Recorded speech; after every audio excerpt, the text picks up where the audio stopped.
یہ صدائے حریت جموں کشمیر ہے۔ کشمیر اپ ڈیٹ کے ساتھ ابن سلام۔ کل جماعتی حریت کانفرنس نے قابض بھارتی فورسز کے ہاتھوں بے گناہ شہریوں کے قتل عام پر گہری تشویش کا اظہار کیا ہے۔ حریت کانفرنس کے سیکرٹری جنرل مولوی بشیر احمد عرفانی نے ایک بیان میں افسوس کا اظہار کیا ہے کہ ریاست جموں کشمیر کے عوام کو حق خود ارادیت کے مطالبے کی پاداش میں انتہائی بے رحمی کے ساتھ تہہ کیا جا رہا ہے اور عالمی برادری خاموش تماشائی بنی ہوئی ہے۔ انہوں نے شوپیاں میں شہید ہوئے 3 نوجوانوں کو شاندار خراج عقیدت پیش کرتے ہوئے کہا ہے کہ ان کا خون رائے کا نہیں جائے گا۔ انجمن شرعیشیان نے کہا ہے کہ ان کے صدر آغا سعید حسن الموسوی الصفی کو نماز جمعہ سمیت مذہبی فرائض کی ادائیگی کی بھی اجازت نہیں دی جا رہی۔ انجمن کے ترجمان نے ایک بیان میں کہا ہے کہ آغا سعید حسن کو عین اس وقت گھر سے باہر جانے سے روک دیا جاتا ہے جب وہ مرکزی امام باڑہ بڑگام میں نماز جمعہ کی ادائیگی یا کسی مذہبی تقریب میں شرکت کے لیے نکلتے ہیں۔ قابض حکام کی جانب سے انتخابات کے انعقاد پر پابندی کے بعد ہائی کورٹ بار ایسوسی ایشن نے ایک ایڈ ہاک کمیٹی تشکیل دے دی ہے اور ایڈوکیٹ نذیر احمد رونگا کو اس کا چیئرمین نامزد کیا۔ بار کے الیکشن کمیشن کے نائب صدر ایڈوکیٹ محمد عبداللہ پنڈت نے ایک بیان میں کہا ہے کہ ایڈ ہاک کمیٹی انتخابات کے انعقاد تک کام کرے گی۔ منگل کو بار ایسوسی ایشن کے انتخابات طے تھے لیکن قابض حکام نے ایسوسی ایشن کو انتخابات کے انعقاد سے روک دیا۔ کانگریس نے نئے اراضی قوانین کے خلاف جموں میں مہم شروع کر دی ہے۔ اس سلسلے میں جموں کے آر ایس پورہ میں ٹریکٹر ریلی نکالی گئی جس میں لوگوں کی بڑی تعداد نے شرکت کی۔ اس موقع پر انہوں نے اراضی قوانین کو واپس لینے کا مطالبہ کیا۔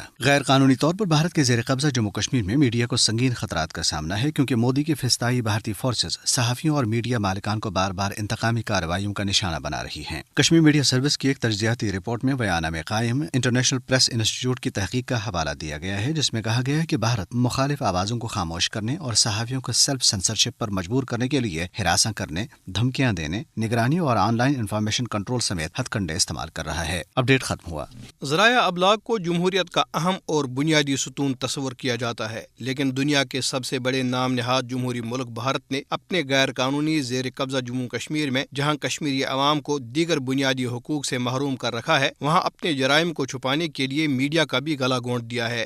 اگرچہ کشمیر میں پہلے سے ہی اظہار رائے کی آزادی پر قدغن ہے، تاہم 5 اگست سال 2019 کو جب مودی کی زیر قیادت RSS کی فسطائی حکومت نے خطے کو ایک زندان خانے میں تبدیل کر دیا، باقی شعبہ زندگی کی طرح میڈیا کو بھی مکمل طور پر مفلوج کر دیا گیا ہے۔ کشمیری صحافیوں کو بھارتی مظالم بے نقاب کرنے کی پاداش میں نہ صرف قتل کیا جاتا ہے بلکہ ان کو تشدد کا نشانہ بنانا بھی معمول بن چکا ہے۔ اس کے علاوہ باضمیر صحافیوں کو مختلف جھوٹے مقدمات میں پھنسایا جاتا ہے اور بھارت کے مختلف ادارے جن میں نیشنل انویسٹیگیشن ایجنسی اور انفورسمنٹ ڈائریکٹوریٹ قابل ذکر ہیں کے ذریعے صحافیوں پر دباؤ ڈالا جا رہا ہے۔ نیشنل انویسٹیگیشن ایجنسی خصوصی طور پر بھارتیہ جنتا پارٹی کا ذیلی ادارہ بن چکا ہے جس کو استعمال کر کے ہندوتوا کے علمبردار صحافیوں کو پریشان کر رہے ہیں۔ اس نام نہاد تحقیقی ادارے نے کشمیری صحافیوں اور صحافتی اداروں کے خلاف اپنی شرانگیز مہم تیز کر دی ہے اور انگریزی روزنامہ گریٹر کشمیر اور کشمیر ٹائمز کے دفاتر پر چھاپوں اور ان کو سرب مہر کرنے کی حالیہ کاروائیاں